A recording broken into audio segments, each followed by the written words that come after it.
Tout le monde connaît cet extrait. Mais il n'y a pas un truc qui te choque? Il manque un élément essentiel. Et à part si t'es Jean Dujardin, ça devrait te sauter aux yeux. Et oui, ce bon vieux Charlie semble nous parler, mais il n'y a pas de sous-titres. Si aujourd'hui, ça te paraît évident de lire des sous-titres en même temps que tu me regardes, ce qu'on appelle la dichotomie audiovisuelle, à la base, c'était pas si évident. On vient de le voir, à la création du cinéma à la fin du 19e siècle, les films sont restés muets pendant près de 30 ans. Ce n'est qu'en 1927 qu'apparaissent les ancêtres des sous-titres. Alors installe-toi, je te raconte la suite de l'histoire et tu vas comprendre pourquoi c'est devenu indispensable en 2022 d'ajouter des sous-titres à toutes tes vidéos. Et bonus, à la fin, je te raconte quelques fun facts sur les sous-titres. Hello, c'est Emmanuel, cofondateur de Capter, l'outil le plus simple pour faire des sous-titres. On a tous en tête les images des films de Charlie Chaplin avec des scènes en noir et blanc, avec des inserts de texte entre les scènes pour expliquer ce qu'il se passe. Ce sont les fameux cartons qui permettaient de compléter les mimiques des personnages. Techniquement, ce n'était pas encore des sous-titres, mais un premier grand pas. En 1927, la Warner Bros. Diffuse le premier film sonore synchronisé, Le chanteur de jazz.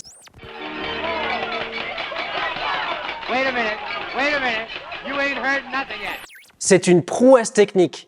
En effet, les studios arrivent désormais à caler les images, le son, les cartons et quelques dialogues en même temps. Il faut désormais trouver une solution pour que les films soient compris dans toutes les langues. Et c'est là qu'interviennent les sous-titres qui vont régler tous les soucis. Aujourd'hui encore, en grande majorité, c'est la version originale qu'on retrouve en salle avec des sous-titres dans la langue du pays. Au fil des années, avec la multiplication des formes de médias, les sous-titres ont dû s'adapter. Par exemple, on constate qu'au cinéma, la taille des sous-titres est 30% inférieure à celle nécessaire sur un petit écran. La télé, justement, parlons-en. Il aura fallu attendre le 1er août 2000 pour que les sous-titrages pour les sourds et malentendants soient une obligation sur toutes les chaînes hertziennes. Avant, ce fut très laborieux et à part Arte, à qui l'on doit le sous-titrage iconique, on ne peut pas dire que le sous-titre était omniprésent sur les programmes télévisés. Le premier sous-titre à la télévision française, c'était en 1982 sur France 2 pour l'anecdote. Aujourd'hui encore, ça reste assez rare de croiser un programme avec un sous-titre.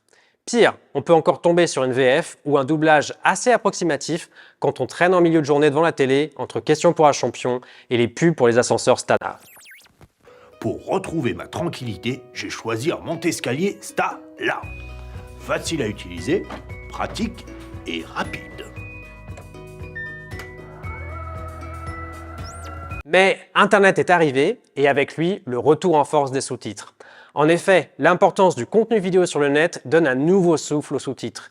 Une grande majorité des vidéos sont maintenant visionnées sur un téléphone et souvent dans les transports, au bureau, en famille, sur le canapé et on n'active pas le son pour ne pas déranger tout le monde. Une seule solution alors, les sous-titres. Et ça tombe bien, avec l'équipe de Capter, on a pensé l'outil le plus facile pour ajouter facilement des sous-titres à une vidéo.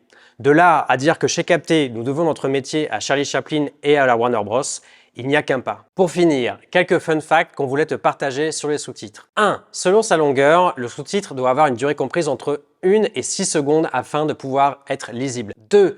La vitesse d'un sténotypiste, la personne qui va taper des sous-titres en direct, est de 220 mots par minute. C'est presque plus rapide qu'une hirondelle. 3. Les pays scandinaves n'ont jamais eu de doublage, donc ça veut dire que eux, ils connaissent les sous-titres depuis le début. 4. Tous les films n'ont pas le même nombre de sous-titres. Rambo 3 a seulement 800 sous-titres, tandis que Minuit à Paris de Woody Allen fait 1500 sous-titres. 5. Les sous-titres d'Arte sont jaunes parce que, en fait non, on ne sait pas pourquoi, on n'a pas trouvé. Merci d'avoir regardé cette vidéo jusqu'au bout. Si tu es plutôt de la team VO, like la vidéo. Si tu es plutôt de la team VF, ajoute un commentaire. Et moi je te dis à bientôt dans une prochaine vidéo.